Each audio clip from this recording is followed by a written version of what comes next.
شروع اللہ کا نام لے کر جو بڑا مہربان نہایت رحم والا ہے۔ اس کتاب کا اتارا جانا اللہ کی طرف سے ہے جو غالب ہے، حکمت والا ہے۔ اے پیغمبر، ہم نے یہ کتاب تمہاری طرف سچائی کے ساتھ نازل کی ہے، تو اللہ کی عبادت کرو، یعنی اس کی عبادت کو شرک سے خالص کر کے۔ دیکھو، خالص عبادت اللہ ہی کے لیے زیبا ہے، اور جن لوگوں نے اس کے سوا اور دوست بنائے ہیں وہ کہتے ہیں کہ ہم ان کو اس لیے پوچھتے ہیں کہ وہ ہم کو اللہ کا مقرب بنا دیں۔ تو جن باتوں میں یہ اختلاف کرتے ہیں اللہ ان میں ان کا فیصلہ کر دے گا۔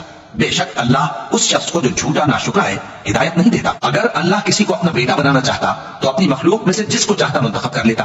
وہ پاک ہے، وہی ہے اللہ جو اکیلا ہے، بڑا زبردست ہے۔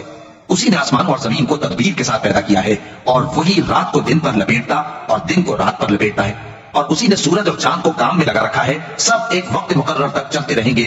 دیکھو، وہی غالب ہے، بخشنے والا ہے۔ اسی نے تم کو ایک جان سے پیدا کیا، پھر اس سے اس کا جوڑا بنایا، اور اسی نے تمہارے لیے چوپایوں میں سے 8 جوڑے بنائے۔ وہی تم کو تمہاری ماؤں کے پیٹ میں پہلے ایک طرح پھر دوسری طرح 3 اندھیروں میں بناتا ہے۔ یہی اللہ تمہارا پروردگار ہے، اسی کی بادشاہی ہے، اس کے سوا کوئی معبود نہیں۔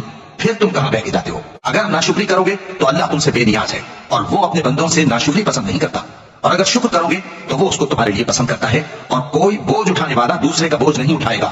پھر تم کو اپنے پروردگار کی طرف لوٹنا ہے، پھر جو کچھ تم کرتے رہے وہ تم کو بتا دے گا۔ وہ تو دلوں کی پوشیدہ باتوں تک سے آگاہ ہے، اور جب انسان کو تکلیف پہنچتی ہے تو اپنے پروردگار کو پکارتا ہے، اس کی طرف دل سے رجوع کرتا ہے۔ پھر جب وہ اس کو اپنی طرف سے کوئی نعمت دے دیتا ہے تو جس کام کے لیے پہلے اس کو پکارتا تھا اسے بھول جاتا ہے، اور اللہ کا شریک بنانے لگتا ہے تاکہ لوگوں کو اس کے رستے سے گمراہ کرے۔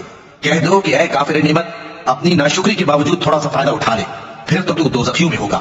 بھلا مشرک اچھا ہے یا وہ جو رات کے مختلف اوقات میں زمین پر پیشانی رکھ کر اور کھڑے ہو کر عبادت کرتا اور آخرت سے ڈرتا اور اپنے پروردگار کی رحمت کی امید رکھتا ہے؟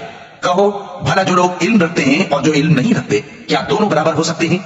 بس نصیحت تو وہی حاصل کرتے ہیں جو عقل مند ہے۔